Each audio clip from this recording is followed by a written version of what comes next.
CM योगी ने बड़े निर्देश दे दिए हैं। सभी 75 जिलों में रोस्टर के अनुरूप आपूर्ति सुनिश्चित कराई जाएगी। ये बड़ा अपडेट आपको बता रहे हैं, जहां पर केंद्र सरकार की ओर से मिल रही है हर संभव मदद। यह भी स्पष्ट कर दिया गया है और साथ ही भविष्य में ऊर्जा जरूरतों को देखते हुए कार्य योजना तैयार की जाएगी। बिजली बिल के समयबद्ध भुगतान के लिए प्रोत्साहित किया जाएगा और बिजली बिल बकाये के भुगतान के लिए ओटीएस लाया जाए।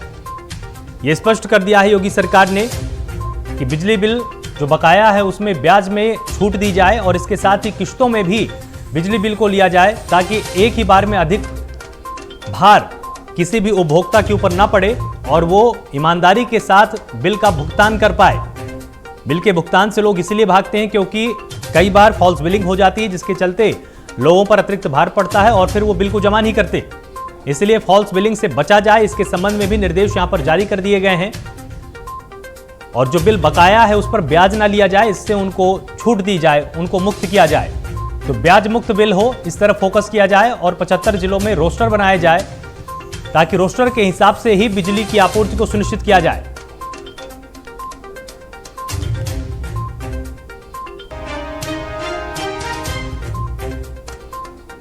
और यहां पर ओटीएस को भी लाया जाए, साथ ही लोगों को प्रोत्साहित किया जाए कि बिजली बिल का भुगतान करें।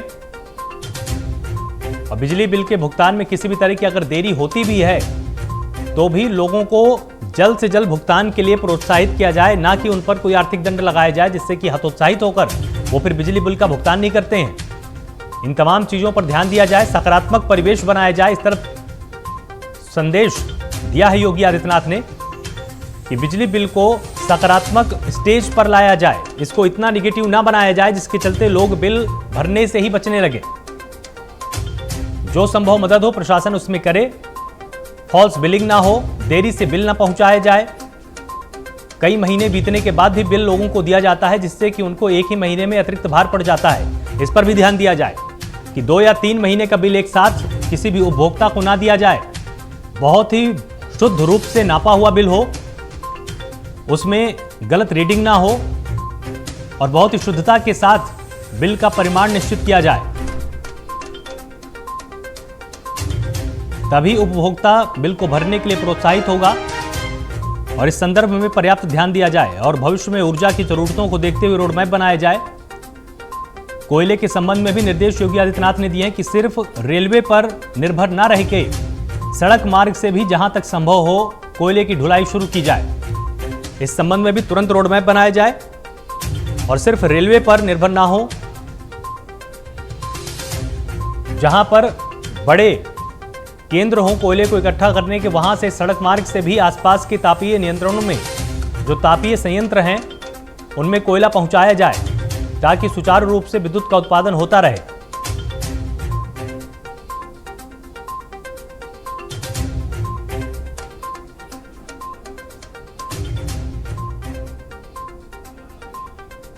और अधिक जानकारी और अपडेट के लिए हमारे साथ ब्यूरो चीफ दिवाकर त्रिपाठी यहां पर जुड़ गए। तो दिवाकर, आपसे हम यहां पर समझना चाहेंगे कि भविष्य में ऊर्जा की जरूरतों को देखते हुए क्या कार्य योजना तैयार की जा रही है, जिससे कि उत्तर प्रदेश बिजली संकट से मुक्त रहे। बिल्कुल, देखिए बिजली का संकट जो है वो करने बनाया हुआ है और ऐसे में लगातार जो है केंद्र सरकार के जो में बातचीत कर रहे हैं और कहीं तो सीएम योगी आदित्यनाथ इसको खुद नजर जो है उसको बना कर रखी है कि कहाँ क्या चीजें हो सकती है। उन्होंने केंद्र से बात की है, केंद्र बन के वो देने की बात की है और उसके साथ साथ उन्होंने आज एक देश जो जरूरी देश दिए उसने साफ तौर पर कहा है कि आपूर्ति जो है वो और सभी 75 जिलों में रोस्टर के अनुरूप निश्चित की जाए।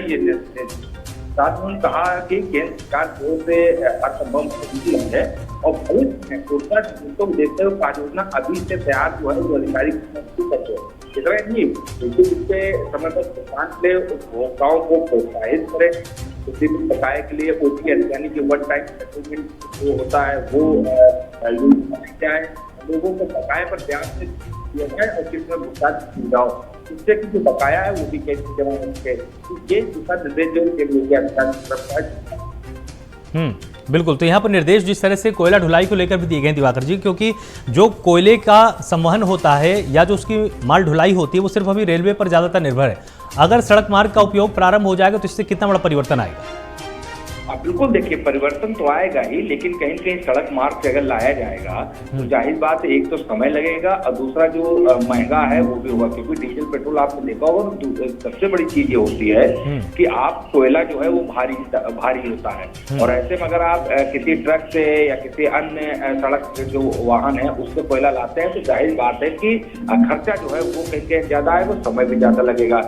इसीलिए ट्रेन जो कोयला हमेशा जो है वो ट्रेनों के माध्यम लाया जाता है, क्योंकि एक ट्रेन में 30 से 35 जो डिब्बे हैं वो लगाए जाते हैं और भारी तादाद में एक बार में ही और कम समय में, क्योंकि कोयला ट्रेनें जो होती है वो सीधे जहाँ से उनको चलना होता है, जिस गंतव्य तक पहुंचना होता है उसके बीच ज्यादा से ज्यादा उनको 2 स्टॉपेज जो है या 3 स्टॉपेज दिए जाते हैं। इससे कम समय में और कम खर्चे में ज्यादा कोयला जो है वो एक बार में आ जाता है। यही वजह है कि केंद्र सरकार से योगी आदित्यनाथ ने कोयला मंत्री से, इसके साथ साथ जो अश्विनी वाजपेयी हैं रेल मंत्री, उनसे निवेदन किया कि रैक जो है वो बढ़ाई जाए, यानी कि अभी फिलहाल 15 रैक जो है वो कम से कम उत्तर प्रदेश में कर दी जाए, जिससे कि ज्यादा से ज्यादा कोयला आ सके और बिजली का उत्पादन जो हो सके और बिजली जो क्राइसिस है उसके छुटकारा मिल सकेगी।